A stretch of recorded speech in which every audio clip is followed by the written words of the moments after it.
What's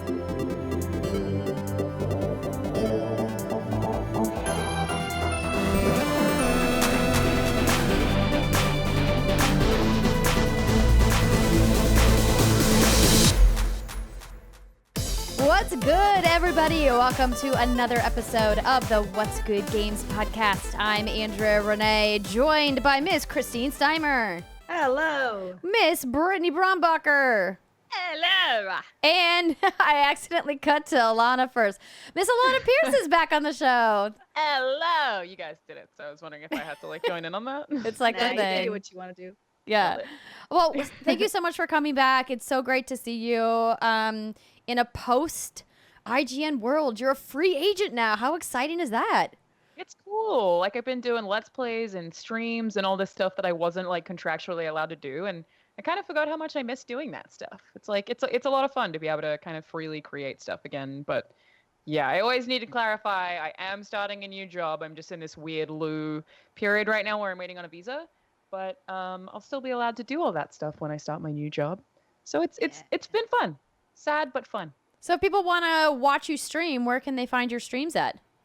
Right now I'm streaming on youtube.com/Charalanahzad and also on Mixer. I really wanted to try out Mixer as a platform because I like a lot of their services, but I'm still kind of trying to get a feel for it. But that's just mixer.com/Charalanahzad as well, which is my name in the middle of Charizard. But the community has been really, really cool, and I don't know, interested to see how the landscape of streaming changes and where people gravitate towards, because I know a lot of people on Facebook and then there's people on Twitch, and it's just this huge, interesting divide that, as someone who has effectively just started streaming now because I wasn't able to for 3 years while working at IGN, it's what am I doing here? What am I supposed to do? So it's kind of hard to navigate, but yeah, definitely having fun with it.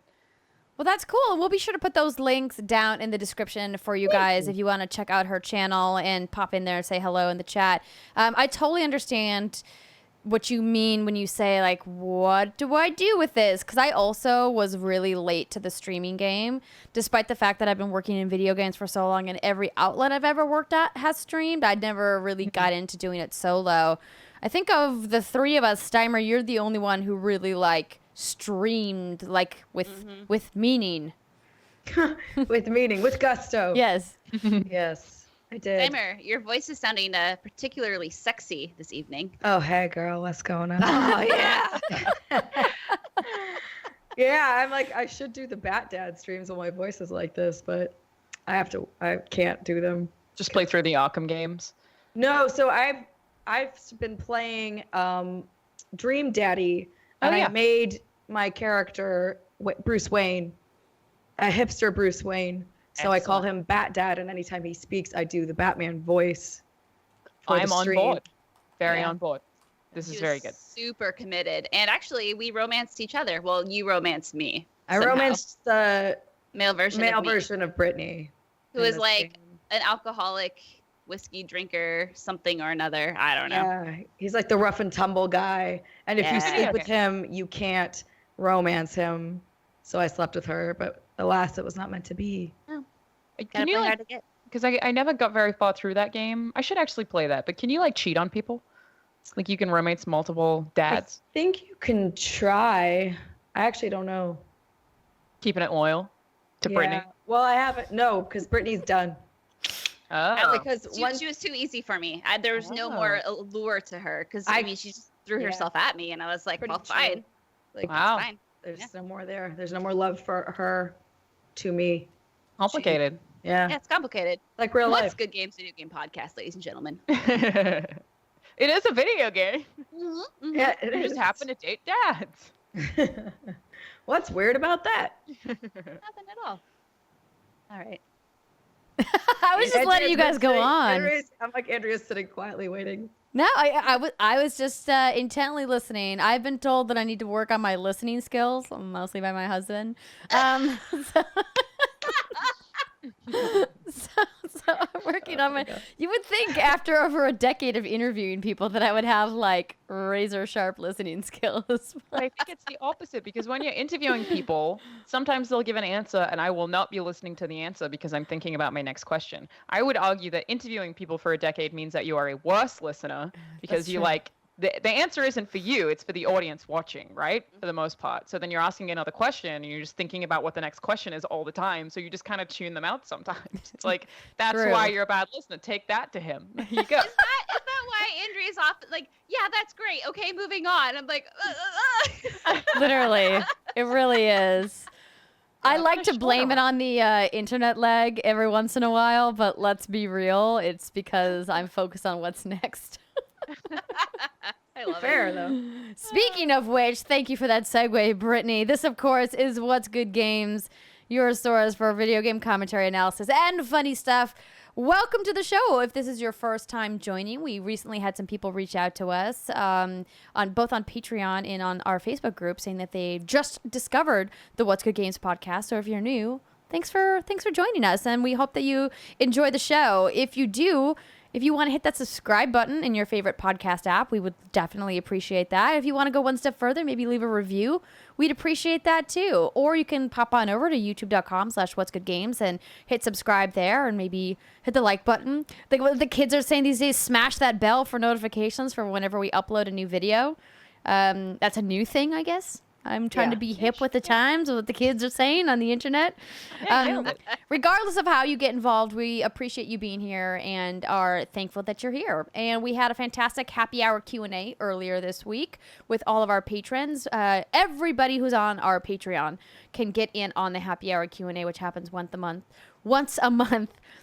That's patreon.com/whatsgoodgames. Man, I was on a roll there up until a second, but before we get into the news, I want to let you guys know we have two sponsors on the show this week. We've got Quip and Bespoke Post, and I'm going to tell you about that in just a second. But before I do, Miss Brittany, we are going to be going to Texas.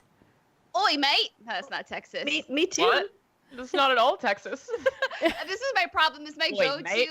my go-to saying for anywhere is "oi, mate," and that doesn't really apply to Texas. I don't know how to do a Texas accent.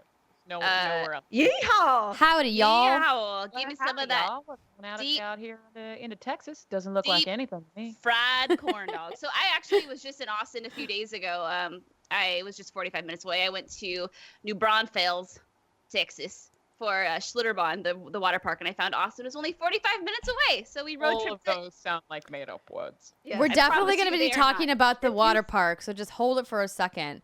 But we want to talk about before we do water park though. We got to talk about the real reason we brought Texas up. And I said, yeah, because I was. It was for the water park, right? Obviously. I was working on It's real hot. my Brit way there. So we stopped in Austin, and I was like, cool, I'm going to be here in a few weeks for RTX. It's going to be awesome. We have a meetup on Friday, August 3rd. We are still ironing out those details, but it will be a thing that happens, and it will be a good time. We have a panel from 12:30 to 1:30 at the Convention Center, meeting room 18. And then we have an autograph signing at 9:30 in the morning on Sunday. And Wait, is our panel on Saturday or Friday? Our panel is on Saturday. Okay, you didn't say the day, so that's why. Thank you, Summer. Panel on Saturday, autograph session on Sunday. But crack of dawn. 9:30 is really not that early, but I have a feeling it's going to be On an a early morning. Sunday, it's definitely early. And we're doing I'm just our gonna wear meet and greet on sunglasses Friday. Inside. Lots of concealer and sunglasses. Hide my eyes. Hello, nice to meet you. If we have orange juice with us, they're mimosas. It's going to happen for sure. Even if it's illegal in the convention center, I'm going to bootleg it in. But Friday is my happy birthday, happy hour meet and greet. So we are going to get those details to you guys as soon as I finalize them. I'm still narrowing down the venue and the exact timing, but we hope that you guys, if you are in Austin, whether or not you have an RTX ticket, because it will be at a bar somewhere. You do need to be 21 plus, but hopefully you'll be able to come out and keep an eye out. I know we're rapidly approaching, so we will figure out a location very Is it your soon. birthday, Andrea? On Wednesday is my birthday. Huh. Yeah, Happy August birthday. 1st. Thanks. I feel like I've been to RTX every single year since I moved. I'm going this year as well. I even went to RTX Sydney one year, but it's such a fun convention when it's in Austin because everything is open so late in Austin and all the bars there are really cool. And the only downside is it's so hot this time of year that you get pretty sweaty. So bring a lot of water if you're going to RTX. But otherwise, yeah, it's tons of fun. Like everyone's so happy and excited to be there. It's such a cool place to be. Cool place to celebrate a birthday as well. Yeah. It'll be fun. Well, I'm going to LA for a wedding this weekend, and then I'm home for 2 nights before going to Austin. And John, the sweetheart that he is, was like, "What if I just like fly you to Vegas for the day?" Because he's going to be in Vegas for some work meetings, so he can't be with me on my birthday. And he's like, "What if I just like fly you first class, and I'll set you up at the spa, and I'll take you to a fancy dinner." And I was like, this sounds amazing. But you know what doesn't sound amazing? Having to fly back from Vegas at 6 a.m. to make my flight to Austin the next morning. Oh. So I was like, as much as I love you and I love this spontaneous idea, I'm going to stay home. I am going to the spa, but in San Francisco. And I think I'm going to meet up with our friend, Miss Alexa Ray, who I haven't seen since E3. Yay! So, Cool. so we'll see. But, Brittany, Yo. I want to hear about the Schlitterbahn. Schlitterbahn. Actually, it's rewinding a bit. That's funny because Jason also wanted to go to Vegas this weekend for a concert, and I'm like, I'm sorry, dude. I can't do Vegas right now. Like, it's just one of those things. Anyway, so Schlitterbahn. So the reason we even found this place is because we love doing lazy rivers, and we're like, what's one of the coolest lazy rivers in the U.S.? And then Schlitterbahn came up, and we're What's like, a all right. lazy river? A lazy river, it's essentially, think of like, you get an inner tube, you sit in a slow-moving body of water, aka a river, and It's you like a just kinda, giant circle, float yeah, like a in track. this giant circle. Yeah. And you typically, if you do this outside of a water park, you can like have drinks and just bring like your cooler with you, and it's just They a really have good those in time. Australia, but it's definitely a different name. I think it might be a donut. I think they may just call them donuts. That's Like, awesome. a little bit I like confusing, that. but Can you eat Okay. a donut while you're in a donut? probably. Why not? Yeah. Okay, so I'm gonna start using donuts. So we are like, okay, we gotta find some good donuts. So we found the lazy river in Schlitterbahn, and then found out it's one of the top-rated water parks in the world. And so we decided to go very last minute, just maybe like 4 or 5 days in advance, and off we went. And it was hot. It was like 105. But we rented a cabana, and there was we got an hour early access to the park if you stayed at the on-site resort. And we did all the cool slides and all the cool rivers, and it was fun. They had one that was called like Dragon's Revenge, and it was castle themed, and so you got to like walk through this little mini castle, and then you got to like Nice. ride this ride, and there was like fog and shit. It was awesome. I loved it. Damn, you just changed my life because I'm in Austin all the time because my boyfriend lives there, so I go there all the time. And I had no idea that exists. That sounds like the coolest thing ever. It's only 45 minutes out. That's the Yeah. best. Yeah, That's so it's great. fun. I want to go to Braunfels. Schlitterbahn. Schlitterbahn. Schlitterbahn. That's my favorite German metal band. Schlitterbahn. Schlitterbahn. Du hast. That's exactly what it sounds like, too. Well, that sounds awesome, Britt. I'm glad that you had a fantastic time in Texas, and I love that you guys do spontaneous trips like that. We keep talking about doing a What's Good trip at some point. We'll figure it out eventually. But I figure since we're now a little bit deep into the show, we should probably start talking about some video games. We got a relatively light news week, but we do have some fun hands-on and then some of your Dear WGG questions later on in the show. But for now, I want to let you guys know that thank you to our sponsor, Quip. You can listen to What's Good Games for free, or you can watch it on YouTube. 100% free as well. So we've talked about Quip on the show before, and I have been using my Quip toothbrush. What was interesting about first getting my Quip toothbrush is that they put this little like packet of information inside, and their whole goal is to educate people about the proper way to brush your teeth, because so many people don't brush their teeth the right way. They brush it too hard, they make their gums bleed, or they don't brush enough. And one of the stats that I thought was really crazy was up to 50% of people only brush their teeth once a day. And I was like, whoa, that's a lot of people. Is that because brushing your teeth just isn't fun? I guess if you had like a boring manual toothbrush, maybe it would be. But guess what? Quip is here to make brushing your teeth fun again. Like when you used to have like a little cartoon toothbrush as a kid. So Quip comes in a bunch of different colors. You can get it in plastic or metal. I have a silver one. Steimer's got a copper one. Britt, what color did you get? I also have silver. I know, it's very sleek. I just took it down with me to Comic-Con because what's great about Quip is that it uses one tiny little AAA battery. No cords, no wires, so it's really easy to travel with. Or it's really convenient just to keep on your counter because it's got an adhesive strip that you can go stick right to the mirror. I did that in the bathroom at the Marriott, the one right next to the San Diego Convention Center. worked like a charm. I never lost my toothbrush. It was great. And they have partnered up with us to give you guys a special offer. And that offer is a free refill pack. If you go to getquip.com/whatsgood, you can get your first refill pack for free, and your Quip packages start at just $25. Called the best electric toothbrush by GQ and the Tesla of toothbrushes by Bloomberg. Once you have a Quip in your hands, your mouth is going to feel so much cleaner. And one of my favorite parts about the Quip that I want to let you guys know is the tongue cleaner on the back of it. You can buy a separate tool for this, but with Quip, you can just flip it over and scrape your tongue. That's the secret to keeping your breath fresh. If you guys don't currently scrape your tongue when you brush your teeth, you're like missing a vital step of the oral hygiene process. You're also supposed to do it to like the inside of your mouth, like the actual sides of your mouth. But I find it really ticklish. So I'll do it and just be like, just kind of bothers me a lot. That's amazing. Well, maybe only do that every once in a while, I guess. So I guess that's what mouthwash is supposed to be for, but I can't be bothered with mouthwash. It hurts my mouth. But Quip doesn't because its bristles are super soft. So if you want to get your electric toothbrush with your free refill pack, you got to go to getquip.com/whatsgood. That's GETQIP.com/whatsgood for your first free refill pack. Getquip.com/whatsgood.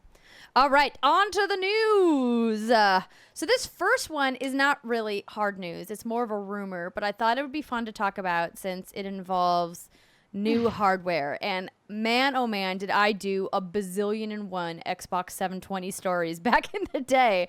So this write-up comes from Game Informer. Microsoft's next console to come in local hardware and cloud variations in 2020.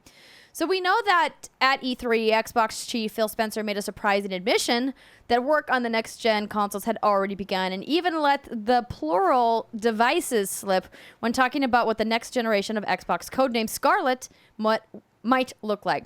According to a report from tech site Thurrott, that blurry picture is starting to come into focus, with Microsoft planning to make a traditional console as well as a more capable streaming box as a cheaper option. First, Thurrott reports Microsoft is indeed going to release a traditional console as they have always done. This means a singular box with up-to-date hardware inside to play games locally. It is unknown exactly what hardware it will contain, and the hardware seems to be early, but one would expect a generational leap over the Xbox One. Surprise. They're going to take a generational leap over the Xbox One. Surprise, it's going to get better. I know, right? So where it gets interesting is that the second device is rumored to also be in the works. Now, this box is a fairly hardware light, mostly for accepting controller inputs, displaying an image to the screen, and collision detection, according to Thurrott. That means it's not just a streaming box as we know it, but one that offloads some computational ability to the local hardware. Now, it is pointed out in the report that this makes the Xbox Lite a bit more expensive than you would think, but still a lot cheaper than a traditional console. Now, the idea is for Microsoft, of course, to leverage their bank of Azure servers, which we'll talk about in just a second. And of course, you know, we are seeing lots of different publishers transitioning to digital distribution. Not only do we have EA Access, we have Origin Access Premier, we've got PlayStation Now, obviously Xbox Game Pass. A lot of publishers are kind of seeing the trend that digital is becoming a thing. Upwards of 50% or more of new game releases are digital releases, which is kind of wild to think about. So, of course, it would make sense that a hardware maker would want to get in on the action. And we also know that Google is working on something strikingly similar if these rumors coincide the way that I think they do. There is a lot more to read about the details from Thurrott if you guys want to check out the article over on Game Informer, or just go directly to Thurrott if you want the hard details. But, ladies, what do you think? Are you excited for Xbox One 2? No, that doesn't sound One, good. two. Xbox 12. This pretty much doesn't surprise me at all. We had a few publishers at E3 this year talk about streaming services as well. Like Ubisoft brought up something like that as well. And it's a thing that I think the industry is undoubtedly heading towards. Like I imagine it's quite soon that we get consoles that don't even have disk drives. And I was always a huge collector of games and I always wanted to own games physically, but now because of the convenience, I mostly buy games digitally as well. And it's kind of scary because it does mean that you can lose them. And we do have some organizations that work on archiving games and making sure we can keep them. But for the most part, I think this is like really unsurprising and makes sense. I just hope they market it correctly. I think like even the original Xbox One announcement was something that was like, well, they were thinking about cloud-based stuff. They were thinking about it being always online was not something that's that surprising. Like you have to be online to watch Netflix. It's just that they marketed it poorly, and I think they were a little bit ahead of what people wanted. Whereas now that announcement wouldn't have been that weird. So it's like, how do they present that information and what are the restrictions? But it's, ultimately not surprising to me at all. I'm glad that they are keeping a more traditional console though, because like there's just so many places that don't have good enough internet to have a streaming console. Hell, I don't think my place. I live in Los Angeles. I don't even think I could have a streaming only console. I just don't think it would work all the time. But I do tend to buy things digitally like you now and but download them to the thing. That I'm okay with. That's a good point, Steimer. Yeah. Albie or Birdo, he goes by both handles, a dear WGG patron, has a question for us. That's what's goodgames.com/dearwgg. Are we starting to see the beginnings of a move to more of a cloud-based gaming reality? From a manufacturer standpoint, it certainly makes sense since these consoles can be developed at a lower price tag. Do you think consoles as we know them will exist in a limited capacity as streaming games tries to become the norm? So yeah, like you said, Seimer, this kind of ties into obviously like the streaming boxes can be manufactured at a lower price tag, which is a good thing. But we are fortunate to be, I think, in an area, well, I am anywhere, where my internet is good enough where I can stream things with ease. But that's obviously not the case for everyone worldwide. So I can't see a future in the near future where they can just make these lower price tag consoles. It's just can't. It wouldn't work in Australia. Like there are loads of like even first world countries where it wouldn't work. You wouldn't be able to do it in Australia. You wouldn't be able to do it in loads of parts of the US. Like there are plenty of occasions where it wouldn't work, but I do see a future that ends up that way. And I don't even think the lower price tag is really the reason for it. Like a lot of the time, hardware manufacturers aren't making profit off of the hardware. They're making profit off of the service. So the idea is like a streaming service is much easier to sell than it is necessarily a box, or rather it's much easier to retain customers. So if the idea is like you're selling this box as comes free with Game Pass for however many months and you get access to this many games that you can immediately stream, I think that's the part that makes a kind of streaming box appealing, is that you are selling a service rather than selling a hardware, and that gives you customer loyalty, and that's people who are willing to continuously spend money on updating those things that they're already streaming. And I think it's just probably like an easier source for ongoing revenue for the industry. And I don't know how I feel about it, because I like playing stuff sometimes completely offline. And I don't, it is annoying to have to worry about the internet being down, but we're in a future where that, even if you think about compared to 5 years ago, like your internet goes down so much more rarely than it used to. Like I think we don't realize those steps because they feel like they're happening in tiny iterations, but it's just so much better than it used to be. And I feel like 10 years from now, I can totally see it being a full-time thing. I definitely agree with you that it's better than it used to be, but we also live in like major metropolitan areas. Right. As somebody who's from North Dakota, and I have lots of people that I know that live in more rural areas, and the best internet bandwidth they can get is maybe 20 megabits per second, which is good, but not great. I mean, if I go home to Australia and my parents are in a city that the population I think is like 3 to 4 million people, it takes me 24 hours to upload a small YouTube video. So it's like still even there, you would not be able to have that kind of box. But you're right. Like we specifically live in places where it's not an issue, like living in tech hubs. But I don't know. I feel like maybe things like this will make it's a government issue in Australia where they're not willing to put in the money to improve the infrastructure for broadband, and maybe like things like this will put pressure on those governments to fix things. I hope. That'd be nice. I mean, our government would do it if there was money involved, or some lobby is putting the pressure on, or someone's gonna profit from it, because that's the American way. Someone needs to make money from it. Capitalism. But I like the idea though that they're putting out two options, because I think obviously the biggest concern with something that's streaming only is that, are you going to sacrifice quality of video? Like obviously 4K streaming is a technology that exists, but it's very difficult to get. And earlier this week on Kind of Funny Games Daily, Tim and Greg were talking about how even though it's okay if you're streaming, let's say 4K Netflix, the textures might pop in and out, or it might pause, or it might drop. That's okay if you're watching TV or a movie. But if you're playing games, lag and latency are super important, especially if you're playing something competitive. And I don't know if the technology exists yet, particularly in 1080p and 4K, that they can maintain those connections for extended periods of time. But it sounds like Xbox kind of learned their lesson from the Xbox One launch, where the gaming community very swiftly told them, we don't want always on boxes. And I've been happy to see that a lot of people have kind of come around to the idea of like, what if Xbox had just stuck with their original vision? Like, where would the Xbox One community be today? Would Xbox One look any different? And it sounds to me like they're trying to maybe go back to that original vision for Xbox One, and instead of just making it a single offering, they're saying, we get that not everybody can have this or wants this, so we're going to make 2 offers. You can get a traditional box, or you can try this new cool streaming thing. Yeah, I think to Alanah's point, they do need to be careful with their marketing, because like you don't want the Wii U situation where people are like, what the fuck? Yeah. What is this? Yeah. So which one would you guys buy right now? I'd buy the regular one. So would I.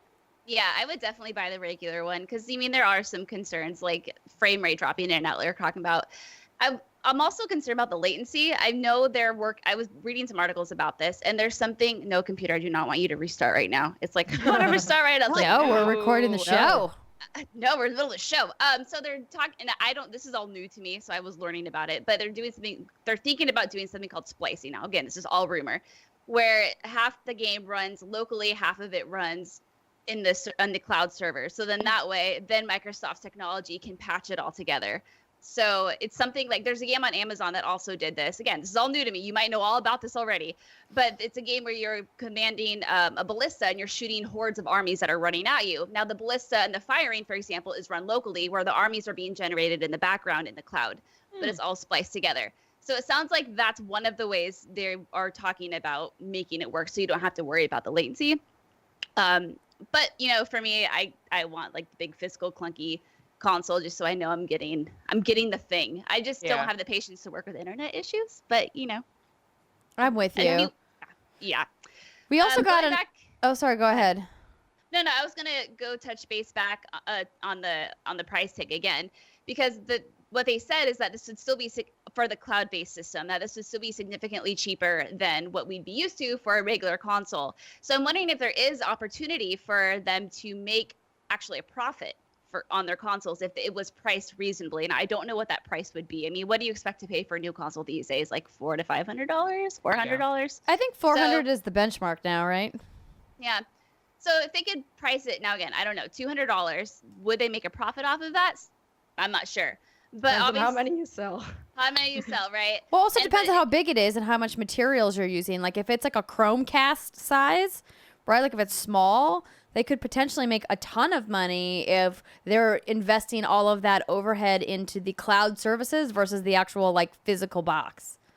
Right. And, you're going to have to pay something to access those games, call it Xbox Live Gold. And if they, combine that with Game Pass, I think there's a super duper awesome money making opportunity here with the streaming box. And I think that's exciting. Yeah. The money, like Steimer's holding up the little money hands. Yeah, grubby little money hands. I mean, if this works, if this takes off, I think that could set, I think eventually we'll all go stream only consoles, but I think that's way, way, way down the future. But if this takes off and it's successful, I think this could set a really new benchmark for the industry. This is how you make money on your consoles right out the gate, which is obviously something people can't really do right now. Consoles are expensive, ladies and gentlemen, to make. Yeah. That they are.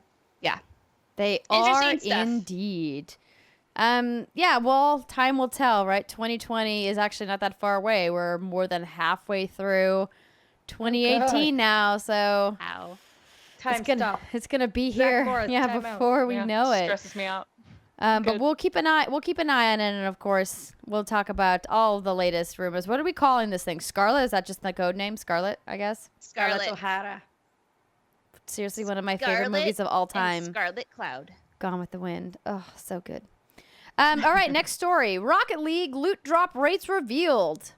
This write-up comes from IGN. Ahead of Rocket League's big summer changes, like the coming introduction of Rocket Pass, developer Psyonix pulled back the curtain on how crate and key drops work. In an official post, they revealed the drop rates for all 5 rarity levels for items and also painted and certified attributes. These drop rates range from 1 to 55% depending on the rarity. And they have been in place since the crate and key system was introduced in September 2016. Every single crate and crate series uses these rates, as will the next crates Psyonix plans to bring to Rocket League later this summer. As outlined by Psyonix, the system uses a 3-step process to distribute the crates. And there's like a big quote on their page about exactly how that system works.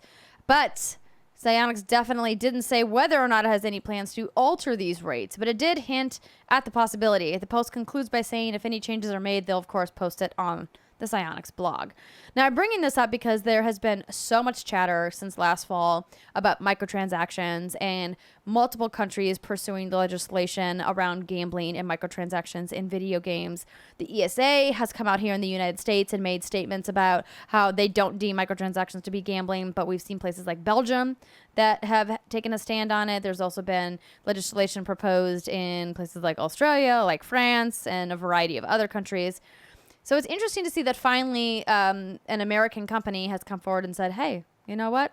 Let's be transparent. We've talked about how China has instituted a mandatory policy about listing drop rates, but that's not something that really exists anywhere else that I'm aware of. But I don't think it's a bad thing. I think it's good. I think transparency is always better than not. I honestly don't think that the drop rates are going to affect how much people buy at all. If anything, it might help them. People are like, oh, 55%? Oh, that's actually not that bad. Like, it might legitimately encourage people to do it more. Knowing that a black market item is a 1%, they might be like, oh man, I'm going to dedicate my life. Now I want one of those. Now I've got to get one of them. Yeah. Yeah. I mean, I agree. I don't think this is going to, like you said, change the amount of people. So are these, because I was a little confused on this, these crates are things that people buy with real money? Is that how it works?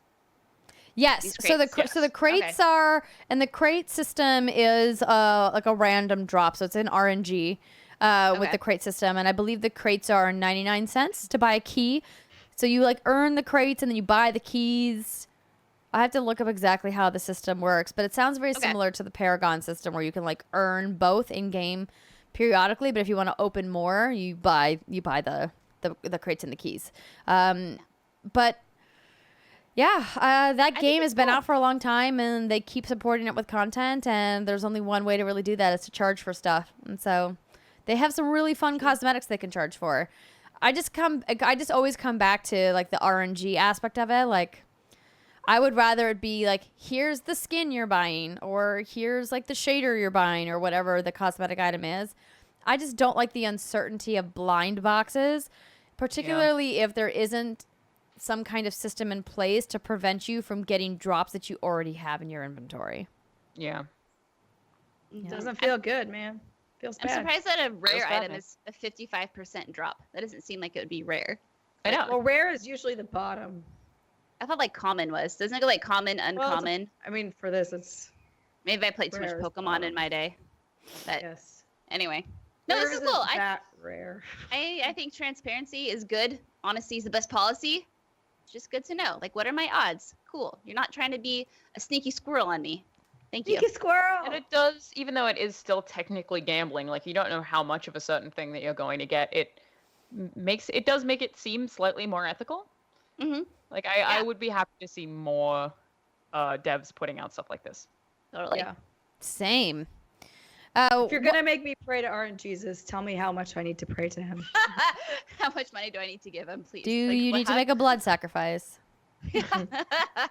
Don't do that, kids. Keep your blood inside your body. All right, last story for the news section. Blood. Sorry, Steimer, you were talking about donating blood? I said unless you're donating blood. Yeah, you can do that. Blood inside right, your but body. even when you donate your blood, it doesn't go outside anywhere. It stays in your body, then it goes in the needle, then it goes in the tube, and then it goes in the bag. I mean, that's outside of your body, though. Oh my gosh, Steimer. What if you drop the tube? I'll fight you. Oh, shit. Blood Shit. everywhere. What are you going to do about that? Zombie apocalypse starts. Now we're in Resident Evil 8. Bad news bears. Oh my gosh. For bad news bears. All right, last story. Fortnite daily revenue on mobile reached a new all-time high. This write-up comes from gamesindustry.biz. On July 13th, players spent roughly $3 million in a single day. This beat out the previous record of $1.9 million, which coincided with the launch of Season 4 on May 1st. Between its March 15th launch on mobile and the close of Season 4 on July, players' spend was roughly $1.2 million, according to Sensor Tower Store Intelligence. Since the launch of Season 5, daily spend has climbed to $2 million. That's $2 million per day. $60+ million a month. This represents a 12% increase on the previous 10 days. So if you haven't bought stock in Epic Games, you might want to. Wait, are they a publicly traded company? They aren't. I don't know. I don't know, but I know Epic Tencent is. owns Yeah, I think it's Tencent. 48%.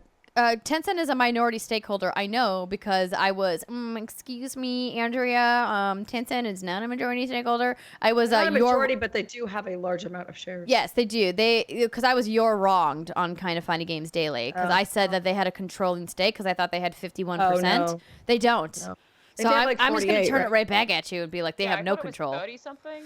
It's like it was 40 and then I believe it's 48 now. But That's what the insane. current updated numbers are, I don't know off the top of my head. We'd have to look it up. But First one's currently, coming to Fortnite Google is Mobile is 40, but only I don't- available on iOS. So this is the thing I wanted to bring up. That it's bananas that they're making this much money just on iOS without an Android release Oh, yeah. because Android is obviously the dominant mobile platform worldwide. So once they finally get their Android version out, which is like, what could possibly be taking so long? Oh wait, there's like 800 lot different of Android platforms. devices. That must be it. Yeah. Um, It's hard to test. but like, listen, it's fucking Fortnite. If PUBG can do it, so can they. This is awesome. I'm just so happy for Epic Games. Like, this is cool. And it's what I love about it is that they're having so much fun. You know, we just talked about this. Was that last week with the hamburger or whatever the hell it's called? Oh yeah, before the launch of Burger. Season 5. Yeah. They're freaking taking things from their games and putting it, Worlds Collide, and, big old burgers in the random desert, and they have pinatas scattered about everywhere. And they're just having so much fun with it. And that's just so cool to see. It is. It It's- does feel like, a company that has been kind of a good guy. Like, it does feel like most of what I know of Epic has been really positive, and them having all the success is actually really cool. It's like they just seem to be hanging out, having a great time, making engines, and now they have this incredible game. This is a random addition of them being a good guy. I forget the name of him. He's like their tech lead, but I'm glad he's getting even more money because he just bought a bunch of land in North Carolina so that people could not develop on it. He basically was just like, Aw. no, I buy this land and I preserve it. And I was like, That's fuck awesome. yeah, Epic. that's awesome. So now I'm like, yes, make all the money so that you can just keep doing that. Buy And the country. buy the country. Just do the whole Buy thing. it. Get rid of all of Get it. it. Yeah, that's awesome. It's cool to see this. Yeah, so apparently Tencent owns 48% of Epic Games. So close. Crushed Yeah. it. Tim Sweeney, I believe, is the man I was thinking of. Yeah, the guy It's who runs all of crazy. it. So I guess Um, Fortnite's not in China yet. So it says the article I'm reading right now, which is on Fortune, said Tencent plans to bring the game to China, which is going to just make it infinitely more profitable. Most recent stat that it has here is that the game had sales of 223 million in March alone. Damn. So much money. It makes you wonder, what am I doing with my life? Making $2 million a day. I don't know, but you're certainly Yeah. not making enough to buy a 7,000-acre forest. That's true. Just because. Patreon.com/what'sgoodgames, ladies and gentlemen. Help us buy a forest. We're just trying to Really is the preserve the goal. earth. Before we go into our first break, I just wanted to read this one headline from VentureBeat because it just kind of made me chuckle, but also of course, this is going to be the most obvious of obvious headlines. Porn and games are the biggest drivers of VR revenue. Surprise, surprise. All right. Sex Like Real, which is the name of a company, said it analyzed the July 6th leak from... Wait, what's the leak? A porn app company, according to analysis, I've skipped a paragraph. Whoops. Games and porn. Games and porn are the biggest drivers of revenue for the fledgling virtual reality industry, according to an analysis released by porn app company Sex Like Real. How do we all know that? Well, remember that Steam games leak that happened? All that Steam data that kind of just like made its way onto the internet? That's where some of this analysis comes from. It says it found that 481 VR games released since 2016 have generated $50 million in sales, and it found that 6,000 VR videos released to date have also generated $50 million in revenues. If you add revenue from PlayStation VR and Oculus Home, game revenue tops $130 million. Now, while that may sound like a lot, that means that VR games in the past few years have generated a tiny fraction of the revenues of the game industry, which is expected to hit a massive $125.4 billion in 2018, according to Newzoo. Now, this data clearly shows that VR games and VR porn are the biggest consumer markets and thus key drivers of virtual reality.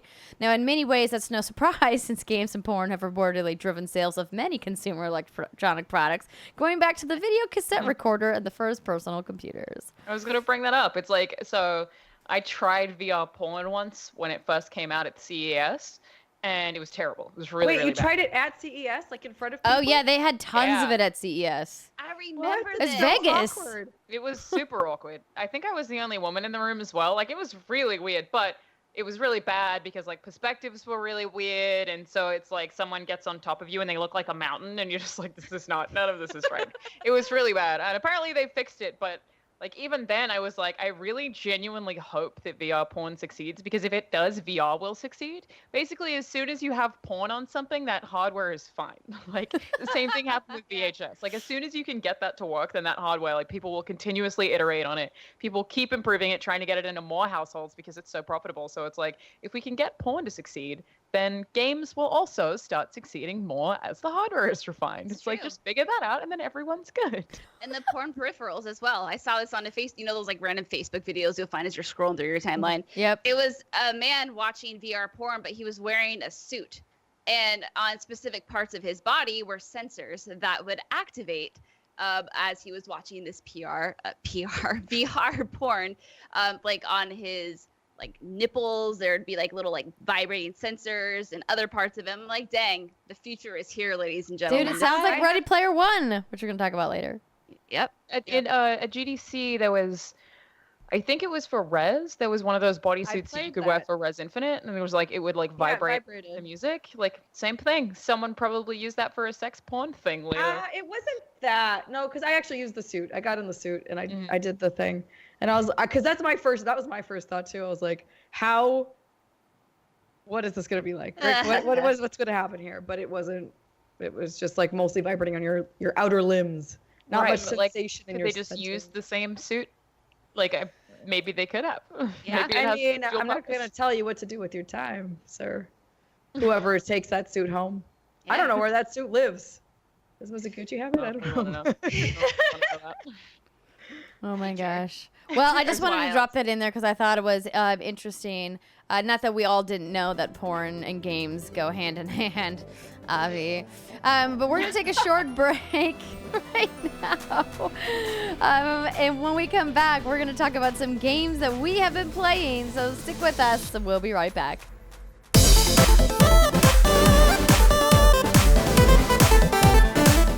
Welcome back, everybody. It's segment 2 of the What's Good Games podcast, where we talk about our hands-on impressions about what we've been playing. And this week, our impressions are brought to you courtesy of Bespoke Post.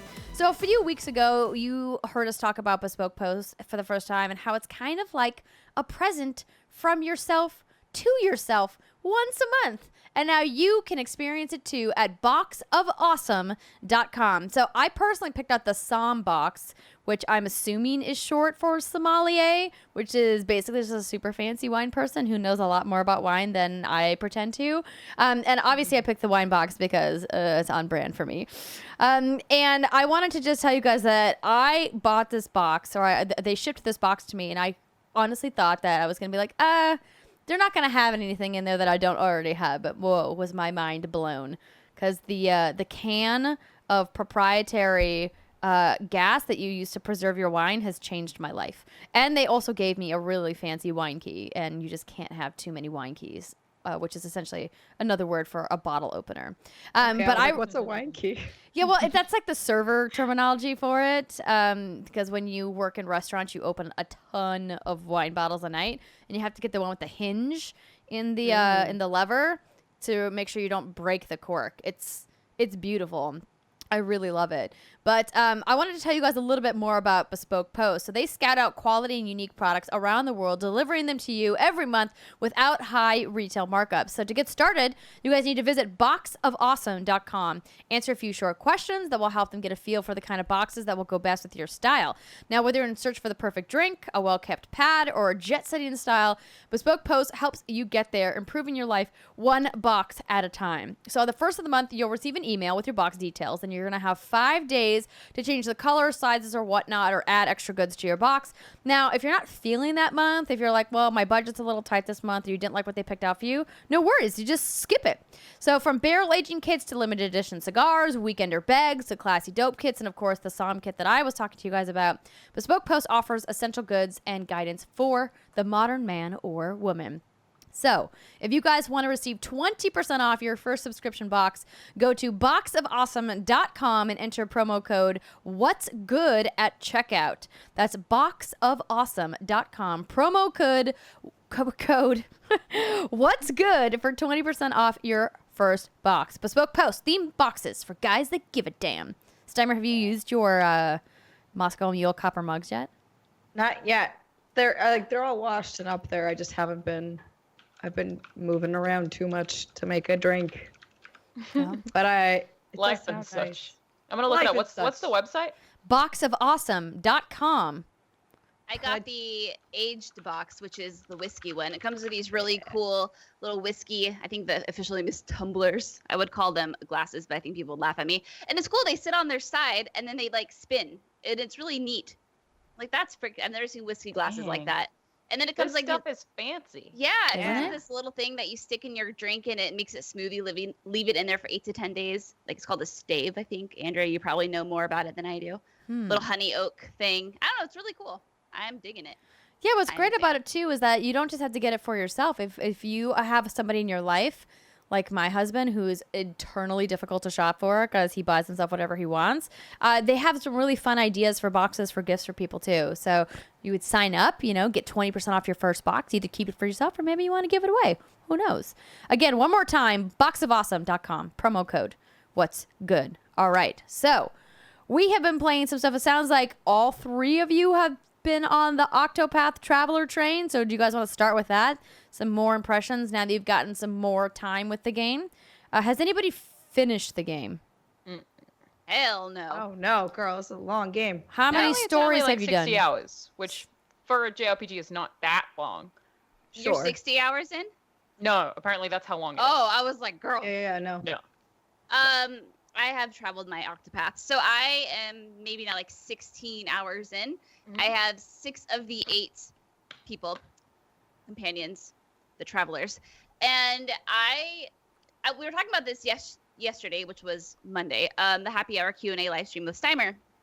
And obviously the game is beautiful. They're calling it HD 2D. And the music is just, oh my God, like sex for the ears. Beautiful, beautiful game. So the first jarring thing though that I noticed was once I completed chapter 1 of one character and then I recruited another character and finished their chapter 1, there's no interaction there between the characters, and there's no like commentary on what that character is going through. These characters are very much experiencing their storylines separately. Now, from what I've heard is down the line, there is some interaction, but it's not like a great thing. It's not a great amount of interaction. So that was a little jarring for me at first. I was like, oh, dang, like I want to know more about these characters. To me in a JRPG and in a story specifically like this, I want to see how these characters interact with each other, how they grow, how their relationships develop. And so far, I'm not seeing any of that. I'm just seeing individual growth in the characters. But now that I'm kind of over that, I am really just digging this game for what it is. It's just a beautiful throwback. I I was talking to Samar also about this yesterday. I almost kind of wish, like, I understand, like, it's a cool thing that you can go recruit your characters as you want in what order you want. And I understand to create dialogue for character A, character like E, talking to character C for the first time, that'd be really hard to draft all those possibilities up. But I kind of wish that they had taken a more linear approach in terms of the characters you recruit and in the specific order you recruit, so they could have built that character interaction in. But other than that, I'm still really loving it. It's just such a fun game to sit down and play, especially on the go on the Switch. Yeah, no, obviously I agree with you, and we talked about this yesterday, but it's just like, it's such a bummer because the characters are so unique and interesting, at least the people that I've recruited so far.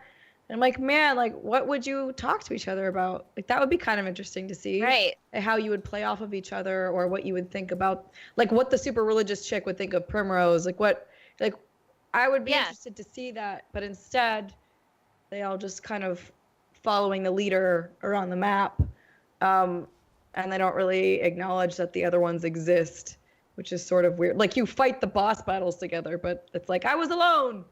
Yeah.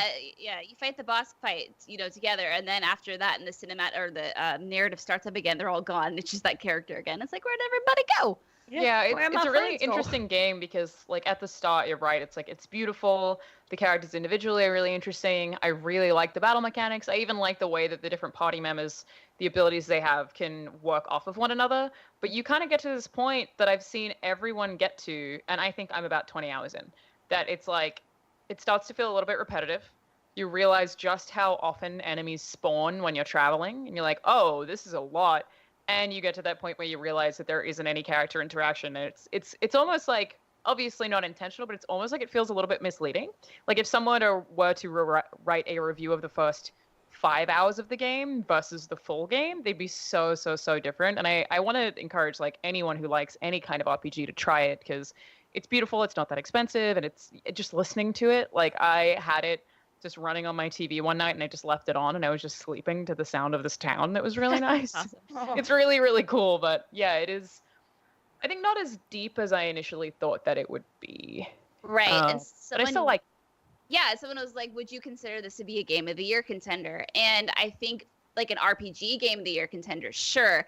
But I think for it to be considered a Game of the Year contender overall, there would have had to been, like, that deep narrative with the character interaction and see that overarching story and how they all unite. And like you said, you were talking about Samurai, I want to see how Primrose and the Scholar interacts, or the Thief and the Merchant, like, stuff like that. I would love to see that because these characters are so interesting. But Alanah, oh, sorry, go ahead. No, that's Alanah, you said this game's not that expensive. It's $60. What do you mean? It's a regular price game. Yeah, I suppose that is in the U.S. I still have to get I'm like, $100 is the price of a video game. No, it is. It's a regular price of a video game, but I'm just saying it's on par with, like, a regular AAA game. Yeah, again, in Australia, they're 100. All games forever? Yeah. Like a standard, so standard in the US is $59.99 and standard in Australia is $99.99. I mean, I knew that. It's just that I'm so used to getting codes that I, like, barely see it anymore. But I bought it, and I was like, oh, $60, cool. It's like, sweet, this is just not cool. that bad. And it's like, no, that's the exchange rate. So That's funny. the exact same price. But it is also, like, a lot of content, and I think the way the gameplay evolves as you get further in is really cool. And I like a lot of the battle mechanics a whole lot. Like, sometimes it's very challenging, but I really like the system of, using different characters to figure out what enemies are weak to and the order in which you do that, and how you use your boost and all that stuff. Like, it's a really well thought out battle system, which is what you spend a lot of the time doing. And I do like the individual characters a lot. Britt, who did you start out with? Ulbrich, the warrior. Yeah.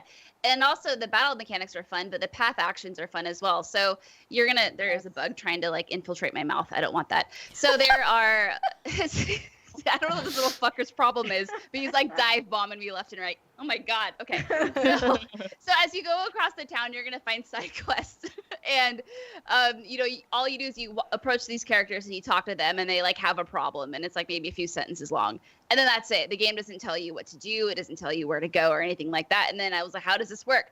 That as you play and you acquire these characters, you have path actions. So some characters can scrutinize people, aka gather information from them. Some people can steal. Some people can buy items. Some people can allure people. You can challenge people to duels. And it's through those characters and their specific path actions that you can solve those side quests, and that's a fun mechanic too. Oh god, I was doing the real annoying thing where so Jackie and I were playing this on the train down to San Diego, and I was like, oh man, I want to steal. Like I'm such a klepto in games. I'm like, I want to steal all the things. Let me steal them, but I won't do it unless it's like 80%. Yeah, like 80% or higher. I'm like really picky about it. I'm at 100%. Then it would be like I just kept rolling really shitty, basically like the RNG whatever dice roll in the back, and I kept like fucking it up even though it was 80%. I was like, bah! What happens when you mess up? It's really not that bad, but like they're like, hey, you shouldn't do that. And I think if you fail it, you lose town morale. Not for the. So I think you have to fail stealing 4 times, and then it will negatively impact your reputation with that town. If you miss it once, it's fine. But I still was like, no, my perfect record.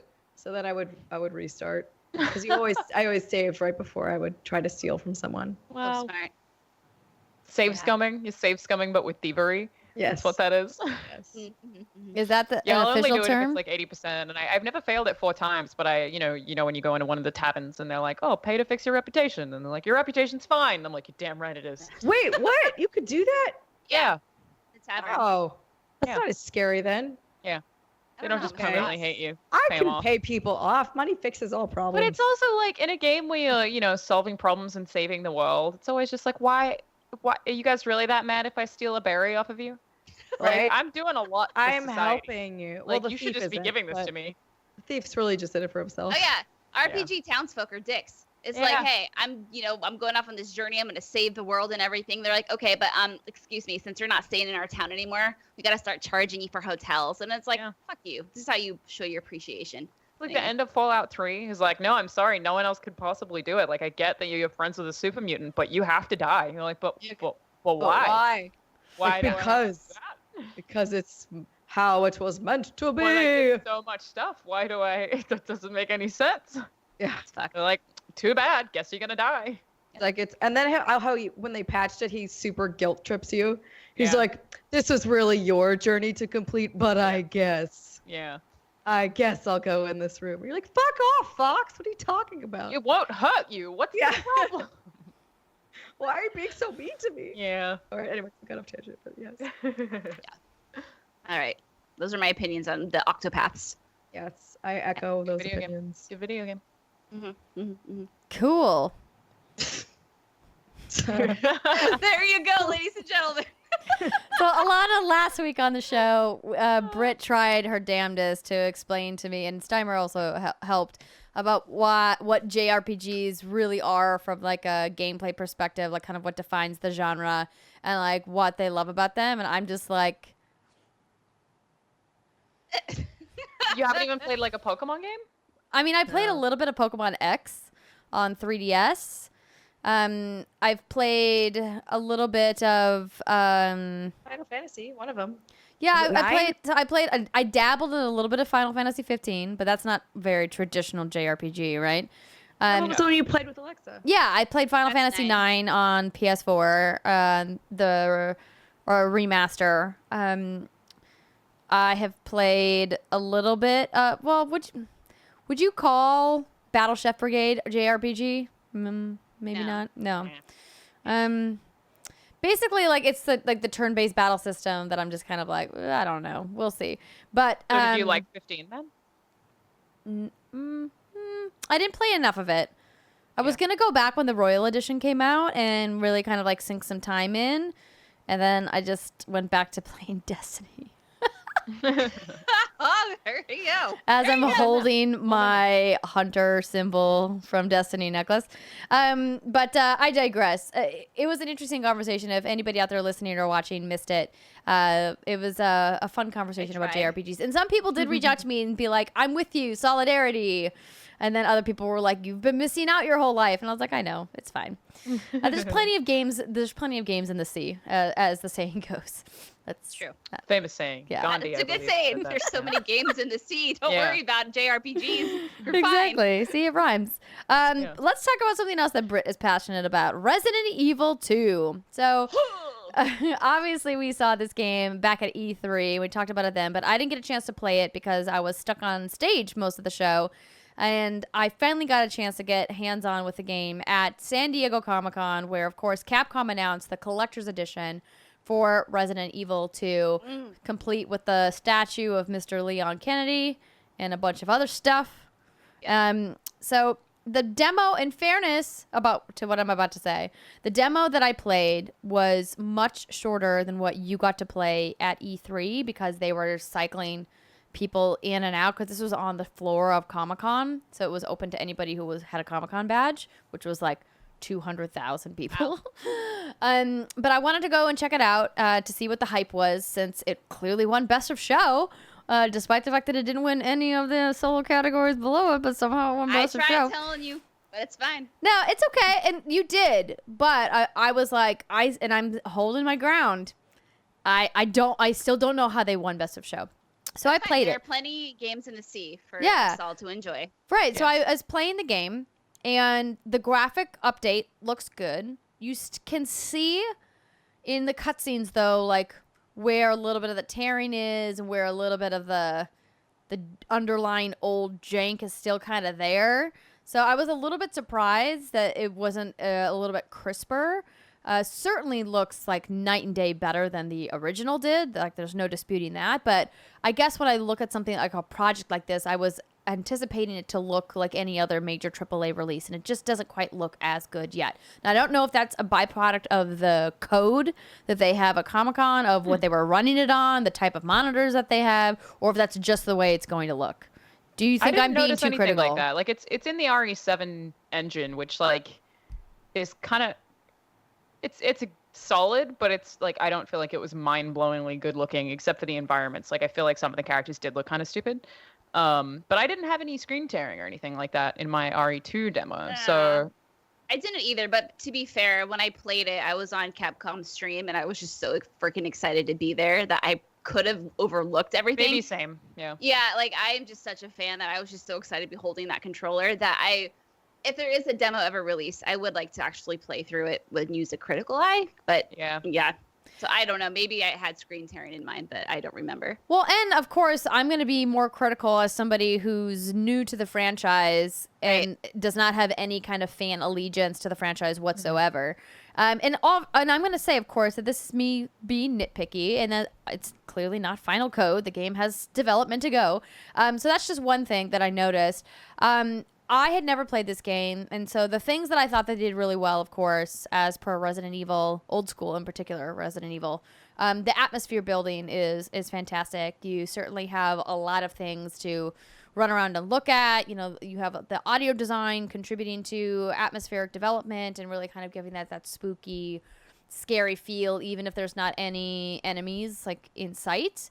Like, you always feel like they could be lurking around any corner at any time. And then when you do have an enemy encounter, it's very, like, gruesome.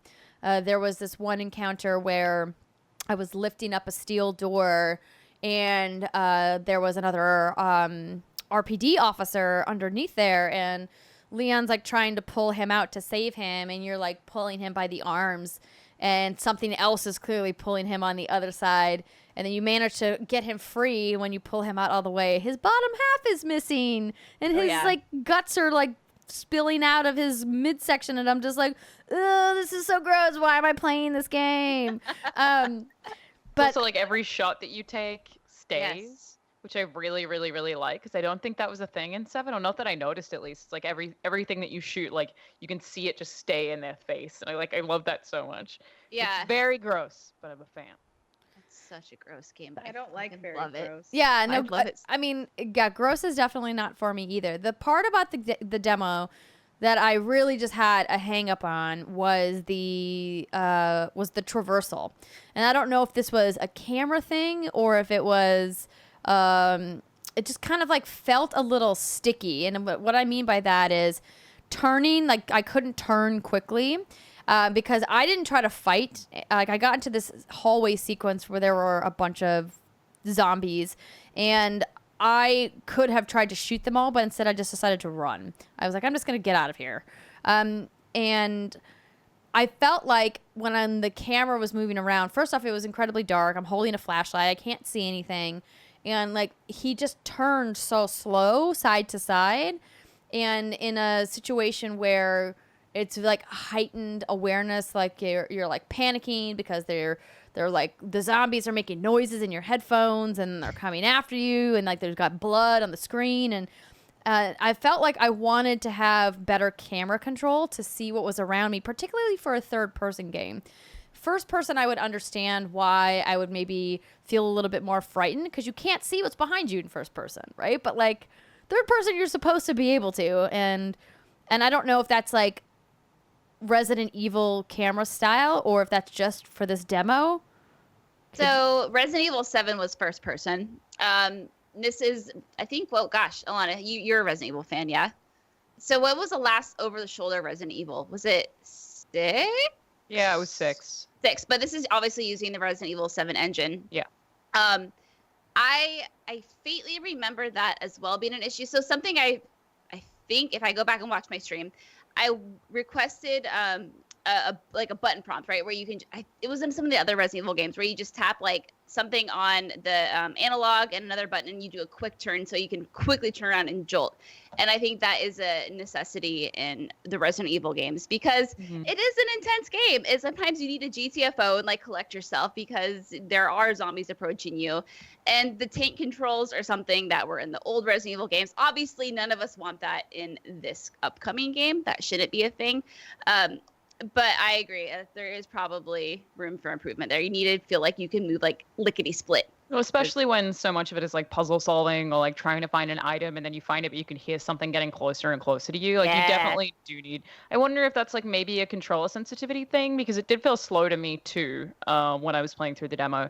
But I feel like that sort of built up some of the tension for me as well. So that was like a positive of that, was like, oh, I feel like I really have to, be prepared. And you're in these really enclosed environments where everything's pretty close quarters, like exploring things where there's desks everywhere, so it's all really narrow. So I feel like it kind of worked. But yeah, like I mean, when you're doing something and there's stuff going on behind you, you really need to be able to get out of that situation quickly. And I think I totally agree there'd be situations where that would get really annoying.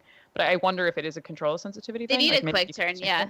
A quick turn would be good, yeah. Yeah, so like it reminded me a little bit of my playtime with The Evil Within 2, and how I really enjoyed that game way more than I thought. In it, obviously, from Mikami, that takes a lot of the tenets of what built the Resident Evil franchise. But I never felt any of the kind of sluggishness, the slow turning, the camera angle issues that I had in this demo. Now, obviously, I know that this is a remake, so it's not gonna be like a fresh coat of paint on, or it's not gonna be like a fresh brand new game. But maybe my expectations are misaligned for what the game's actually going to be. It should be a fresh new game, because even though it's like a remake, this is a completely new perspective. The environments have been redone. So things that you experience in Resident Evil 2, you're not going to necessarily get in this remake when you expect to get them. Everything has been built from the ground up. So obviously I'm a huge fan of Resident Evil 2. No shit. But I definitely have high expectations in terms of the controls and how the traversal system works and all of those things as well. So these are valid things that you're bringing up. I would like to play the demo again with more of a clear mind. And I mean, granted, like, don't get me wrong, absolutely still my game of show at E3, like hands down. But, I think for me, and this could be because I'm just, again, a super fan, I'm like, okay, this game still has like 5 months to go. But, if this is what they are showing at press events, they should be trying to put their best foot forward. And that's just my point. Like, I played this demo and was like, how did this win Game of Show over Spider-Man? How did this win Game of Show over Anthem? Or over Call of Duty? Or over The Last of Us? Or literally, like, any other major AAA game that was there. And, like, maybe I just am not seeing it, or not seeing why people voted for it for Game of Show. Like, what about it was, like, the thing? And like we don't necessarily need to dig into that conversation here, but this is why I went out of my way to play it at Comic-Con, because I was like, I need to understand why this won. And I congratulated them, because obviously it's a huge honor and they should be very proud. I'm not trying to say that this game looks like garbage or anything like that. It doesn't. It looks good, but like Best of Show is a very prestigious award that only one game gets a year. And if you look back at the list over the years of the games that have won, I just wasn't understanding, like, what about the game was so magical. I was like, I wonder if the demos were different I mean, if there was like a build difference, if like in the build there was some like issues, because didn't have any issues in my demo. And yeah, I think a lot of it, I mean, obviously personal preference, right? Like for me, Spider-Man, it still did absolutely nothing for me, but I know you and Steimer both are like, oh my God, we are so fucking excited about Spider-Man. And I can understand why on the outsider's perspective, but like personally, I'm like, I'm going to play this game because you two got me so effing hyped for it. I mean, as hyped as I can get. But it's just something that just doesn't really speak to me. And maybe with Resident Evil 2, there was that nostalgic factor that did play on its side. And this, was renowned as one of the best survival horror video games that were ever made. And for its time, it was incredible. So, yeah, Brittany, it's really interesting to hear feedback. Yes, Steimer. Would you say there's a large sea of video games that we can all... There's a large sea of video games we can all pick and choose from. And there's something out there for everyone. Thank you, Gandhi.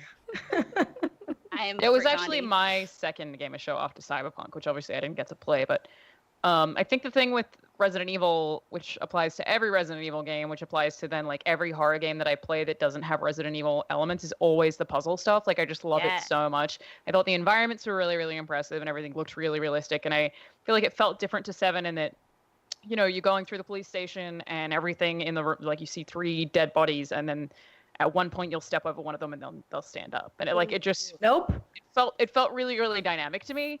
But also, just the puzzle stuff. It was like I go into a room and I had to find someone's desk, and then it's not like new for the franchise, but I just love that part of it, that ongoing mystery that comes with Resident Evil. That's like, oh, I found this key, but I have no idea what it does yet, and I haven't found the door for it yet, and I like just that constant piecing of things together that I even got in that I think 25 minutes that I played for the demo. It was like I just love that so much and was immediately addicted to it. And it totally could be just that I like the franchise, but I don't like every game in the franchise, but I like 2 a lot, and I feel like that made it more satisfying to play for me than pretty much anything else I played. Like Anthem felt incredible, Spider-Man felt incredible, but they didn't feel to me like they had as much depth in their demos as Resident Evil 2 did, just because of that one thing, I think. And it is totally personal preference.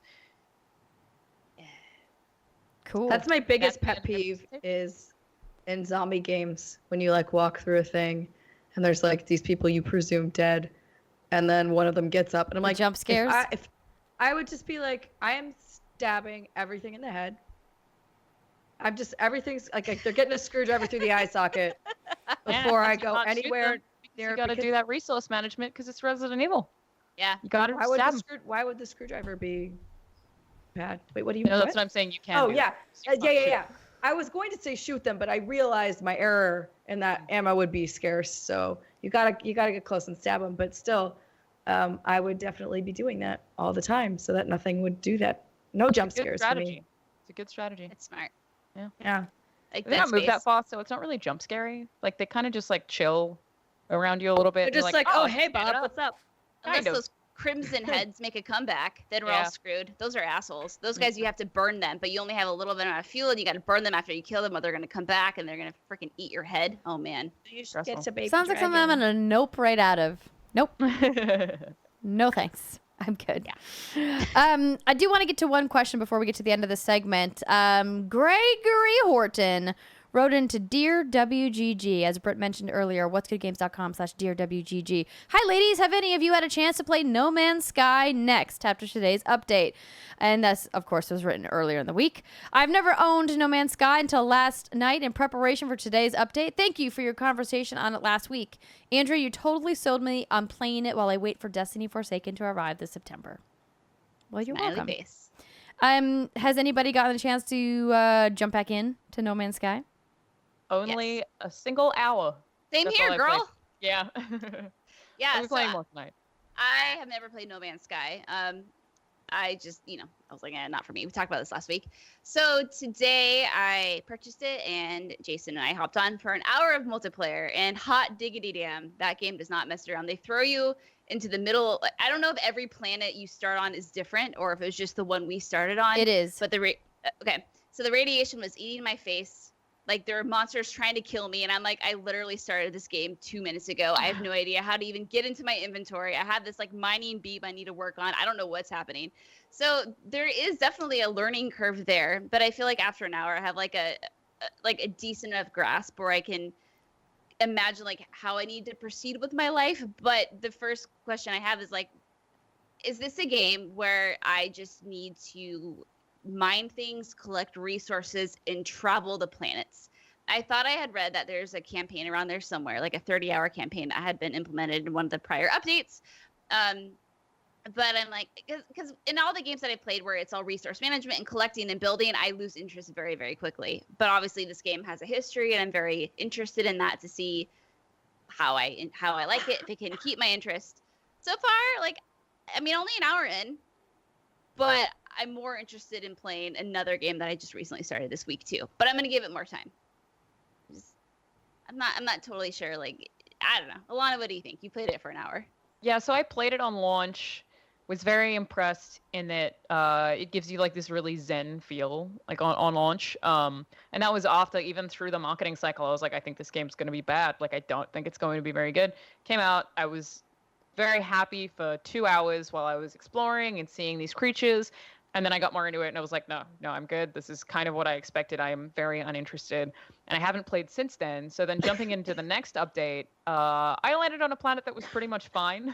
But I feel like I've been watching the cycle of the game so much that there's a lot of stuff that I'm really interested in, having not played in that amount of time. Like, there's stuff like I want to like be able to upgrade things and like explore these different planets that I've seen other people exploring. And the multiplayer aspect really does appeal to me as well. There's like things that I want to learn about that it doesn't necessarily, well, no, it is very different to launch, but it doesn't necessarily feel that different to what I remember. It's just like when you're actually looking at patch notes, you're like, oh no, this is actually a really dramatic difference. So I think I'm mostly intrigued. I think I'm the same. I'm mostly very, very interested. The hour that I played earlier today was fine, not incredible. It was like, it feels good. I knew what I was doing. Everything seems a lot more dense than it did on launch. Like, it seems like literally planets have more on them than they did previously, where sometimes you'd see a big open space and it was kind of dull. So that definitely seems like an improvement, but I don't know how much I'm going to play is the thing. It's like, yeah, the multiplayer works fine. I mean, it was very easy to join a game. At one point, I mean, granted, like, this just came on Xbox today, and it did freeze and did crash, but like that happens. That's fine. It works fine, but like I said, it's more of the gameplay loop. You know, I explored 2 planets, and I was like, this is fun, but, you know, so like we said, only an hour in for me anyway, so I don't want to be too quick to make a judgment on this and say if I'm going to love it, if I'm not going to like it, but yeah, it's fine. That's what I would say. It's kind of what I expected, and it's not something that I'm like raging to get back and play right now. Yeah. Feel pretty much the same, but I am going to go back and play it. Like, I do want to play more of it. So, and I think it's great that Hello Games, you know, did this, and they put out all these improvements and patches. And I'm sure if this is your kind of game, you're gonna be very, very happy with all these new, shiny, exciting things that you're seeing. Yeah. Cool. Hopefully Steimer is not going to die over there. Get some tea or something. She's been suffering from a cough. Water. If you need to step away, don't even worry about it. But we are going to take a quick break, unless Alanah, you want to talk about Infliction now? I know that we're running a little over on the time that we discussed. How are you feeling? It's cool. Like, I mean, I can talk about it if you guys want, or I can just tell people to go check out the demo because it's playable. It's a game that's a lot like PT, and it's very spooky, and mostly made by one guy, which is really impressive. I think that Kickstarter wraps up by the end of day today, and the game's coming out on Halloween, but totally recommend just checking out the demo for yourself. It's very pretty, it's very polished, and very spooky. So by you have a Let's Play on your YouTube channel. Yeah, I just uploaded that this morning at like 3 a.m. because what am I doing with my life? So yeah, but that's also like, if you would prefer to play it, then do that, because my Let's Play is the entire demo. If you don't want to, then you can watch my Let's Play. So just to read the description off of the website, because by the time the podcast and the YouTube video goes live, the Kickstarter will be over. It reads, Infliction is an interactive nightmare, a horrific journey through the dark secrets of a fractured home. Unstuck in time, players wander through the heartbreaking remnants of a once happy family, piecing together clues and struggling to atone for past sins. All the while, a malevolent force follows close behind, seeking nothing but violent retribution. Infliction is currently in development and will be complete in October 2018. It seems like from what I can glean, that there's like some kind of relationship that went wrong with I don't know, like a couple who maybe moved in together and had a kid or something, and there's a murder-suicide situation, so I think they're both dead, and I don't really know who you play. You just kind of wake up in this house where I was really impressed that everything looks very, very normal. It's like they took a regular kitchen but then made it spooky by just changing some things. But there are kind of like two realms. So there's the regular house, which looks a lot like Silent Hill PT, but then there's this other part of the house that you can go to that's sort of like a spirit realm where like any writing is backwards. And I think that you probably have to find like small puzzles to get into that realm, and things are really different when you are in there. And there's a ghost in both of them, and I think the goal is to kind of set the ghost off to peace or something by finding a bunch of items that I imagine It never works. Yeah, you're gonna have to It never try. works. But I'm guessing you have to swap between these realms where like there's a basement in the real world, but also a basement in the spirit world, and they have different things in them and you interact with them differently. So you have to jump between these two things in order to vanquish Ghost, who seems like she can kill you. You don't have any weapons. I think there is just based on trailer footage, not from something that I saw actually in the demo, like a male character as well as some kind of giant axe who I imagine is only in the ghost realm. I don't really know, but the story seems interesting enough for what it is. But it's also just cool to have a longer game built out of the similar premise to PT, which is like one of my favorite horror things ever. So very cool. Dude, Andrea's that's like, great. nope, no thanks. I don't No, want to play like- that. And I'm good. Yeah, no, like there's, I mean, but you guys know this about me. Not only do you three know, but like everyone listening and watching knows that I just don't do horror games. It's just not my thing. You getting me to play games for Lights Off, our Facebook series, was like the most horror games I've played in my entire life. So, I'm so excited. we're gonna We revive played that. Evil Within 2. Yeah. No, I almost finished that game. I never made it to the final scene. That game's spooky. Yeah, it is, but it's like it's enough based in action that it's You get not breaks. Yeah, it's not as like atmospheric and spooky as a lot of other horror games are. Like when I played what was the other one that you and I played, Britt? It wasn't Fuck. Five Nights at Freddy's. It was So we did Slender Man. That was Simon and I. Yeah. Evil Within. Layers of Fear was Simon and I. Oh, Outlast. Outlast. That game. Yeah, that's Mm-mm. some spooky stuff. Yeah. Dude, like when Yeah. you just have to run away, like that's the game mechanic, is that like you God. can't fight them, you just gotta run. No thanks. Yeah. You have Yeah. to outlast them, guys. Oh, I get it. Can you leave again? Can you like go get more water? Like, Can your lungs just fall out of your body, please? oh, no, I feel bad. Oh, that sucks. Well, we're gonna take a short break then, so you can get some tea. When we come back, I do want to talk a little bit about Ready Player One, since Alanah, I know you were at the premiere when it premiered at what was that? Oh my God, South by Southwest. Yes. Earlier in the year. And then, of course, we got some questions, some reader mail. So stick with us, everybody. We will be right back.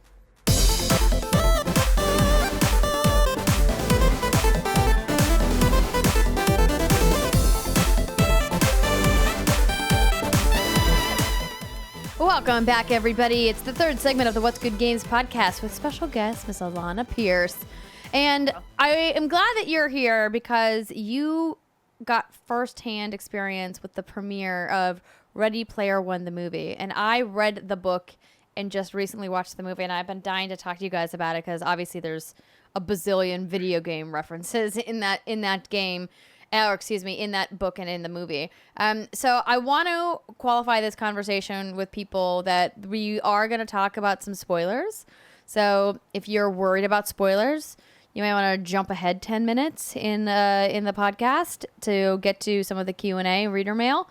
So I guess this has been your warning that there will be both book and movie spoilers in this conversation to follow.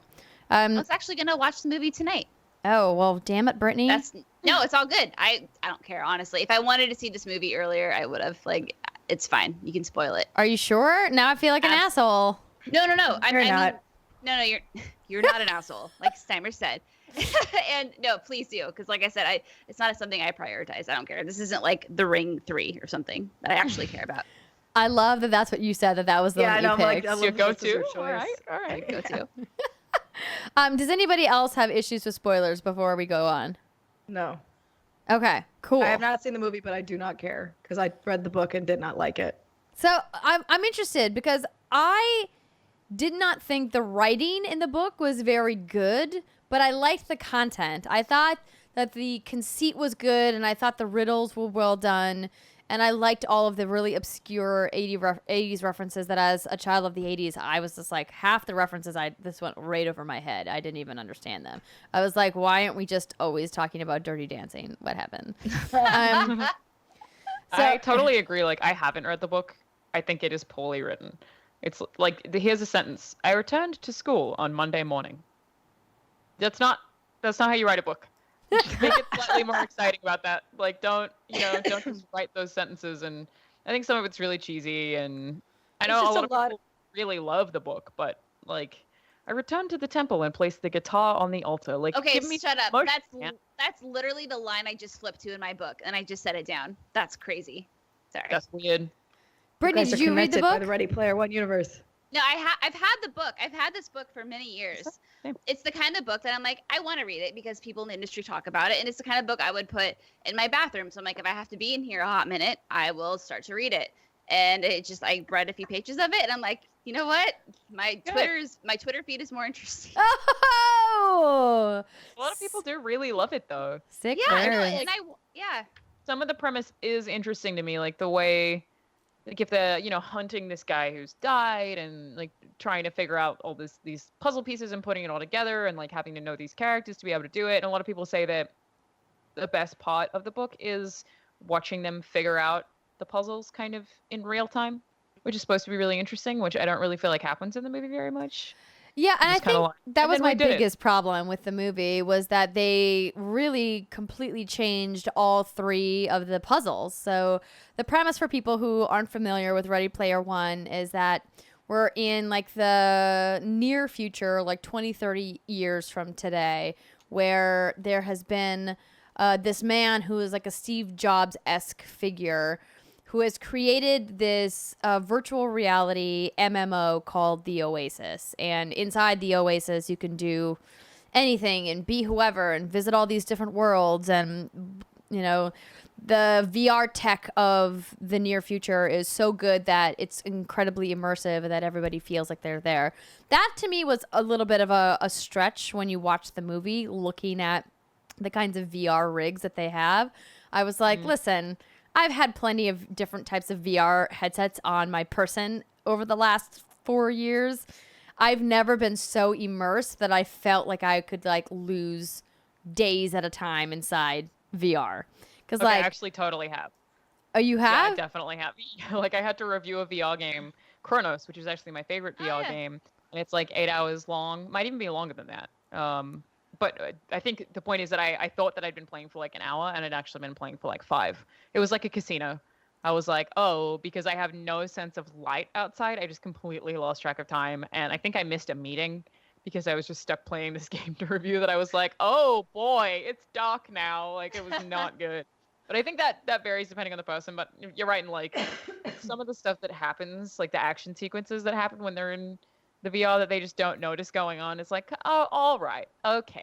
Like you would have heard that, like maybe a little bit. Yeah, doesn't like really the work. gunfire or the explosions or things like that. Yeah, definitely. I'm with you there. And I think like a lot of my VR experience has to do with the fact that I have a pretty small head, and so I can't comfortably wear most of these headsets without making them on the tightest possible setting.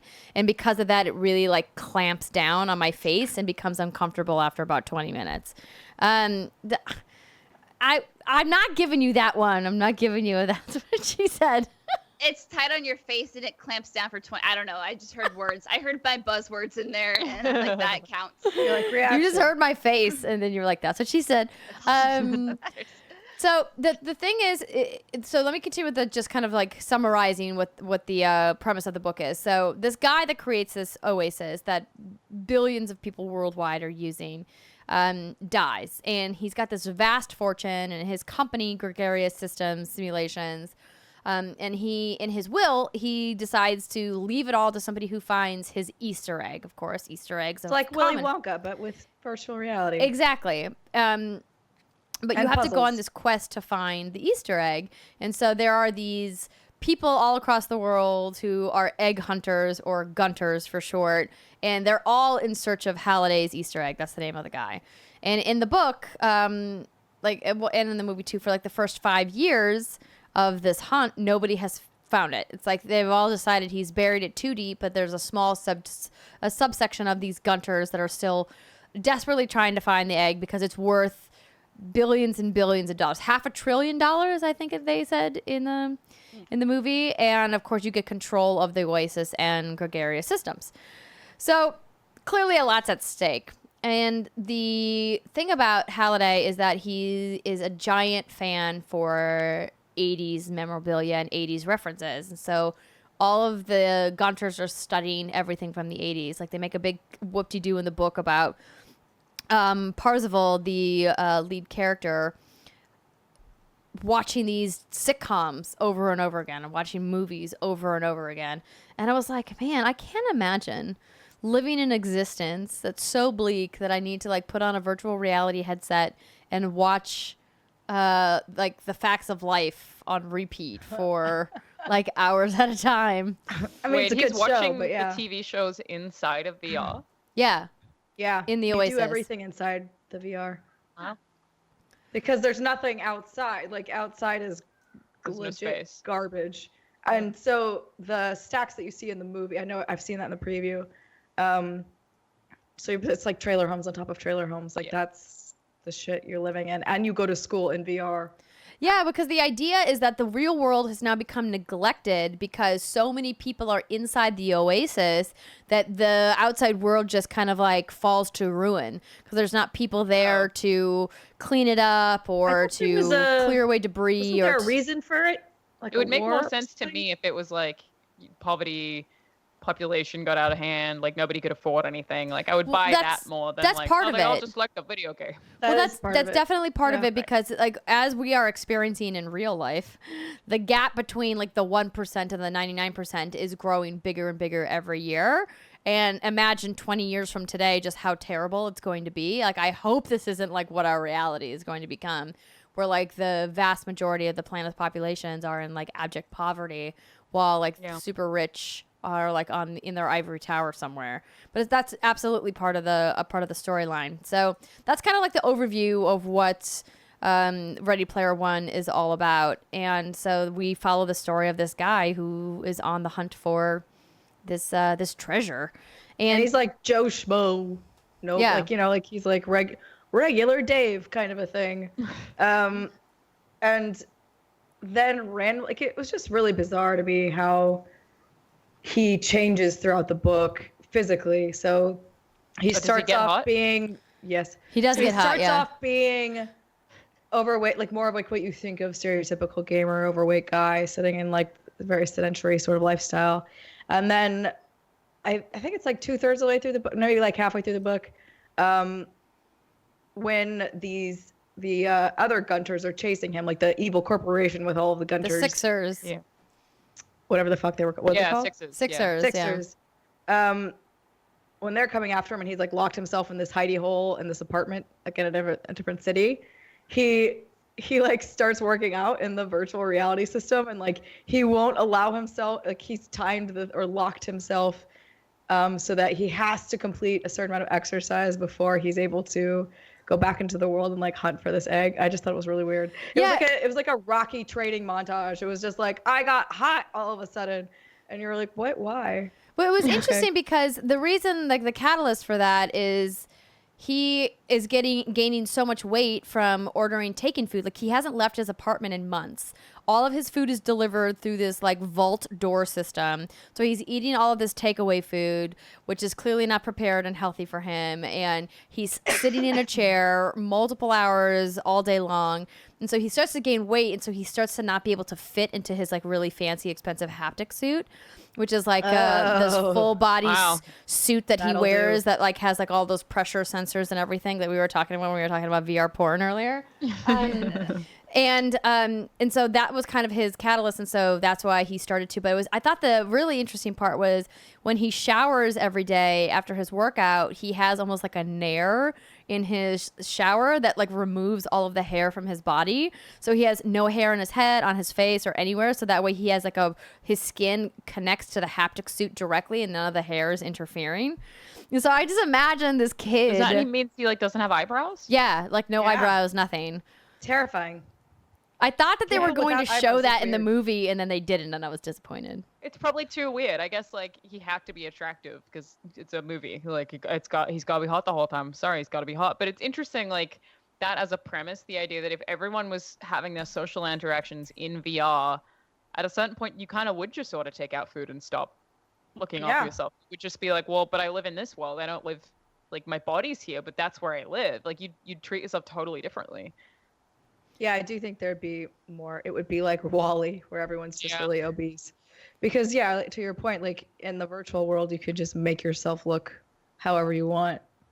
Now, how do you think your opinion would vary, if at all, if you were not in the video game industry about the book and the film? I think, so what's weird to me about the book is that, so a friend recommended it to me, and normally we are very on par with like our tastes on books. And so I really trusted her, and she was like, "I love this book. Is she amazing. In the industry?" Yes. Okay. And her husband was also like, "I love this book. It's amazing." I'm like, "Great." I borrow this book. I take it home. I read it, and I'm like, "This is hot garbage." Do they read a lot? She does. Okay. He not so much. But my actual question would be, like, do they know like tons about video games and have they worked in the games industry? My thing is, I think people who are fans of the book are people who don't have the benefits that we generally get of like talking about video games to people all the time so much that it becomes normal. So when they read the book, they're like, oh, this is like I found a thing that's like discussing the thing that I like all the time that I think we can sometimes take for granted working in the industry. Maybe. Yeah, I think it was more for them the thing that like they were like, this is amazing, is that it did hit all those nostalgia points for them, because the book is just chock full of references. Like, I think if you took out all of the references in this book, there would not be very much left there. Because I do think the premise is interesting. Like, I don't mind the treasure hunt. I think that's cool. Down with that. I just think the writing is not great, and I also think the character development is not great. And there were several robots I didn't recognize, but most were familiar. I spotted Giganto, Transorzi, the Iron Giant, Jet Jaguar, and the Sphinx-headed giant robot from the Johnny Soka and his flying robot, the entire Shogun Warriors line, and many of the mechs featured in the Macross and Gundam anime series. It's just like, you just listed things. That's kind of what, that's kind of how I felt a lot of the times in the book was like, you're just listing shit. You're just describing things from the 80s. Like, I don't know. It's just really weird. And then he describes them multiple times. He takes the same passages and essentially regurgitates it like a couple pages later, if not a couple chapters later. And I'm like, you don't need to do that. I remember that I read that like a chapter ago. You don't need to like tell me again. Like, it's one thing if you're going from book to book in a series and the author like maybe recaps a major plot point from the first book in case he's getting a reader who didn't read the first book entirely. But like, if I just read that literally like 10 pages ago, you don't need to tell me it again. Like, I'm good. I'm smart enough to figure that out on my own. I think the biggest gripe that I have, in addition to like the poor writing skill overall, is that none of the major plot points in the book really match what happens in the movie. And that to me was a very like kind of a bummer, because I was really excited to see how they were going to play out on the big screen. I mean, they've downplayed characters. Now, I've read some articles that really appreciate that they took, like, the female lead character, this girl named Artemis, and gave her a bigger role in the film.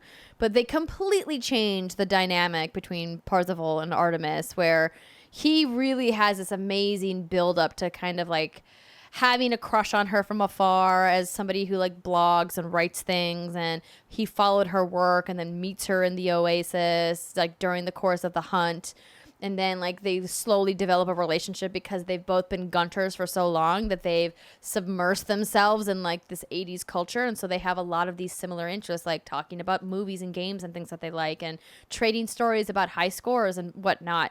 And they really like, he does a good job of developing that relationship over the course of the whole book, and the movie just cuts all of that build up out. And it's like, oh, he saw a hot girl at a race at the start of the movie, and now they're instantly in love. And it's like, yeah, he makes a joke that's like, oh my God, I've seen like all of your Twitch streams. And then I think that's it. Yeah, I think he literally says that. Oh God. And then he falls in love with her. No. And the biggest gripe I have about the movie version of Artemis is that she, first off, doesn't look anything like the description that they give of her in the book. And most importantly, she's described as being Rubenesque and full-figured and an unconventional pretty in the book compared to her casting in the movie, which is a very stereotypical Hollywood choice. An actress that looks like virtually like any other leading lady in Hollywood. Like, so funny because she's obviously beautiful, but then she has this birthmark. And she's like, I don't want you to see me. And then she's just like, she's gorgeous. And it's just like, shut up. Yeah, and that's the thing that is like kind of a center stone for Artemis's character in the book is that she has this avatar that she's created without this birthmark, which covers half of her face in the book and covers just her eye in the movie and part of her forehead. And so she's lived with this, like, what she deems a deformity. And so she's really created this avatar in the Oasis to hide herself away from having to interact with people. And they don't give you any of that. Like you said, Alanah, like, she's very clearly a beautiful person in the real world. And obviously that's the way that Parzival sees her in the book as well. But like that insecurity is unearned in the book, or excuse me, in the movie. And it's just like, it's just so silly. I don't know. Yeah, they just kind of have a crush on each other out of nowhere, and that relationship's really weird, I think. But having not read the book, I intentionally didn't read it before seeing the movie because I was reviewing it, and I didn't want to be skewed by any prior knowledge. Then I was going to read the book and then re-review it, but we didn't end up having the resources for that. But the idea basically being like, I didn't want to look at it as a like thing of, here's what you did wrong. So going into the movie for me, I had really low expectations. People kept making memes out of it. Like, so many people I know don't like Ready Player One. So I had really, really low expectations. And then I saw it and was like, this is fine. It is occasionally actually legitimately very funny. There are moments where like they actually nail a lot of physical comedy. It's like you cut to seeing people in the real world while like a bomb is exploding and everyone's like reacting and it looks all stupid because they're all in tandem reacting to something that's happened. So there's a lot of moments that are really funny, some lines that are actually really funny, like very impressive CG action sequences, but it was just like a kind of dumb popcorn flick with no character development and a plot that I felt was just like both incredibly obvious and didn't have any depth at all. Like, it wasn't rewarding to watch. It was just like, if you want to see something on an afternoon, fine. Like, you'll have a fine time. If it's rolling on HBO when you're sitting on your couch in an afternoon, yeah, exactly. Just let it go. Now that my expectations have been driven through the ceiling, I'm gonna pour myself a nice glass of whiskey tonight and watch this. You should. There, like the one massive battle scene. I won't spoil for you. Is really well done in CG. I feel like they kind of threw too many 90s video game characters and even video game characters from like the 2000s and 2010s in for my personal taste, since the book is so rooted in 80s lore. But it was really cool seeing recognizable characters that we know and that we talk about on our show kind of like showing up in like this virtual world during this massive battle. That scene was probably my favorite of the entire movie. So my favorite is the one that's based on the movie that I won't spoil for you, Britt, because it's the coolest thing ever. There's like that one entire thing that's based on a horror movie. You know what I'm referring to? Oh, yes. Like, just that whole thing. I was like, how did they do this? And it's like really, really cool. I wasn't expecting to get that feeling going into it of, it happens to me sometimes if I see like, you know, a video game poster on the side of a bus. It's like, oh, my thing in the real world. Yay. And I get this like weird, a little bit of pride sometimes. It was that same thing. It's like seeing this movie. I didn't expect to get any of that, but I'd sometimes feel like, oh, cool. It's like, there's a Lancer from Gears of War in there. That's great. And it's just like, you do feel kind of happy, like just seeing these references all put in together. And I can't imagine how the creators in the video game industry feel about seeing their properties in a movie directed by Spielberg as well. Like, that must feel so, so awesome for everyone who actually managed to make it into the movie. Yeah, absolutely. That's a very good point to bring up. And I'm not trying to diminish the movie. Like, listen, it's not a bad movie. I just wanted it to be better than it was. And I think like whenever you see that Spielberg is attached to a project, like the expectation is higher than it would be normally because he usually doesn't make things that are less than excellent. So Britt, there's a conceit in the book where one of the games in the Oasis allows you to play through movies. So essentially, like, you take on the role of a character. Like War Games is one of the movies in the book that they play through, and I think they do Monty Python and a variety of other movies that are referenced, like 80s movies that like you in the simulation, like you take on a role and like you have to say the lines by memory in order to get points. So well, that's cool.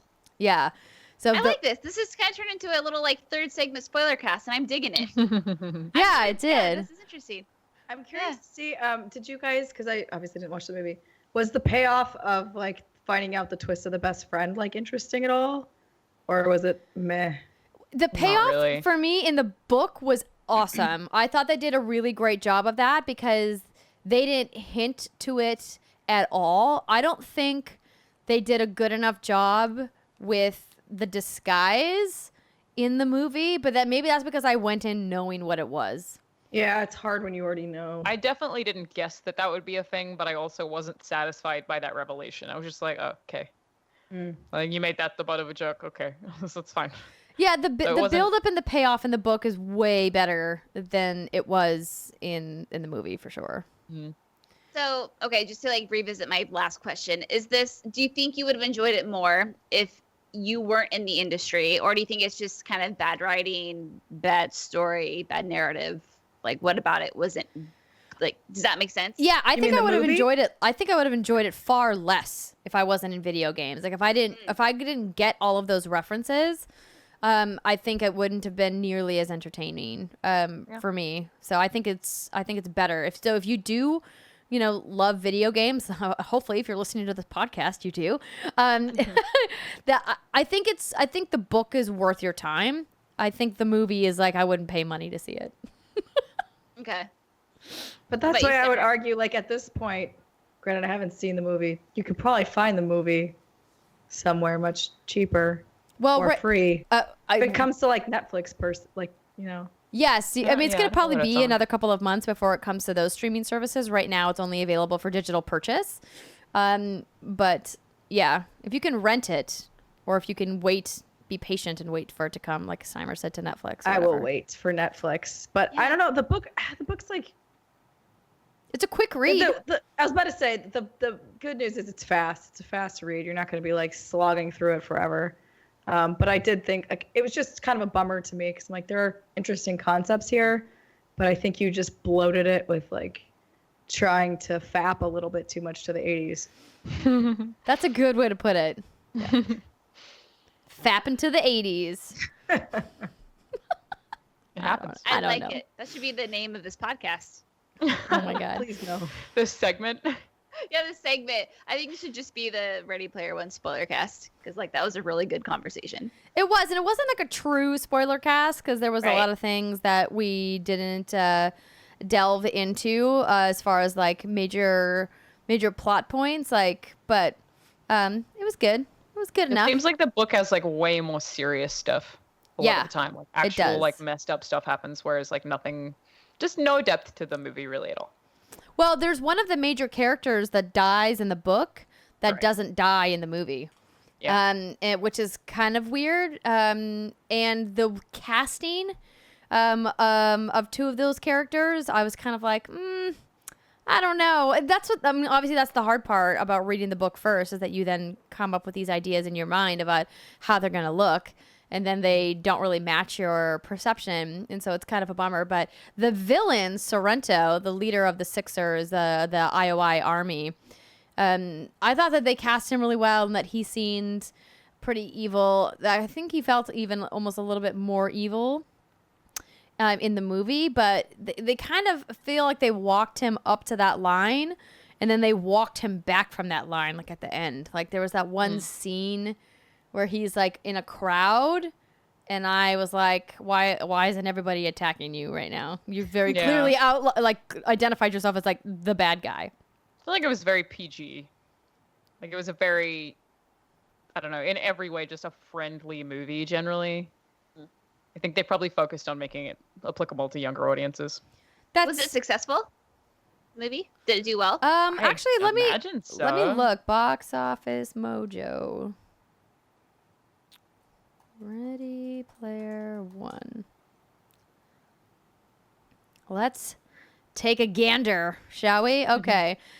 Domestic total gross 137 million. So that's good, but it's not outstanding. Yeah. It says so plus foreign was 445. So the total worldwide gross 582 million. That's pretty good. So the overseas market really helped this movie. It was ranked number 1 on its opening weekend. It doesn't say what its budget was, though. This is when we sing and do the music. No, it's okay. It's ranked all-time domestic as rank 403. So there are 402 movies that have outperformed it in its lifetime. Oh. Well, there you go. How many movies have been created? Is that good or bad? That's a great question. Worth noting, the budget for Ready Player One was 175 million, which is wild. Damn. Well, those graphics, those special effects, because like that's 75% of the movies in CG. I just Googled like Artemis and I'm like, they made her avatar so weird. Like that's not at all what I thought she would be. I think all the avatars look really odd, honestly. Yeah. I'm perplexed. Yeah, I don't like how they made her eyes so big. Yeah. They made her look freaky. Yeah, I didn't like there's it. a robot girl movie coming out and the eyes are like that. Like she like fights Alita? people. Is that what you're thinking of? Yeah. That's what she looks like. Because the eyes are like doll-like / weird Disney princess in real life. True. Well, ladies and gentlemen, find her like official description on just like on It's fandom right now. If you find the fan art, it's so different. It's a 73% on Rotten Tomatoes. that's pretty good. That's pretty good, right? I think I gave it a 7, Yeah, it's all right which then. is like rating for like it film. It film. It's a film. It good enough. So I know that we told you guys at the top of this segment that we would be doing some questions, but we have run out of time, unfortunately. But hopefully you've enjoyed this chat that we've had about Ready Player One. I would recommend going to get the book if this has intrigued you at all, or if you're a giant fan of the 80s. There are some deep cuts references in the book. You can read a bunch of lists of things that happened in the 80s. That's very true. And you can try to maybe solve the puzzles along the way, because they really give you a lot of time to kind of work it out on your own if you really want to. But Man, I would have been I would have not gotten any of those puzzles. I would have been the world's worst Gunter. it's so obscure. I'm just terrible at riddles, though. But if you want a riddle from Steimer, we have this fantastic tier on Patreon, patreon.com/whatsgoodgames, where we handwrite notes on postcards. And Steimer's been doing riddles on her postcards. I have indeed. Riddle me this. How much? No, I don't really know. I was really excited. I know. I was on board. Let's do it. I don't have a payoff to this. This is gonna end badly. Damn it, Steimer. We're all set and ready for it. We promise we will bring you guys a riddle on next week's show. It's going to be great. Don't forget, we are going to be in Austin at RTX, rtxaustin.com if you still want to get tickets. Our panel is on Saturday afternoon. Our autograph signing is on Sunday morning. My birthday happy hour meet and greet is going to be on Friday. Exact details are going to be coming to you very soon in the next couple of days. We hope to see you guys there. Don't forget to hit that subscribe button on podcast services. It helps us out a lot. And once more, thank you to our sponsors, Quip and Bespoke Post, for supporting us here at What's Good Games. Of course, you can find all of those details down below and support our wonderful guest, Miss Alanah Pearce. Where can they find you streaming again? I am on all of the social medias at Charizard, which is just my name in the middle of the word Charizard. I started streaming on YouTube and on Mixer. I don't have a schedule because I'm very busy. It's very hard to do that. But yeah, I've been uploading like loads of gaming content and hopefully streaming a couple of times a week. So yeah, check it out. And we will have her links down below in case you're driving in your car and you're like, Charlana, what? I don't know what she said there. Thank you so much to everybody for listening and watching. We hope you have a fantastic weekend, and we will see you next week.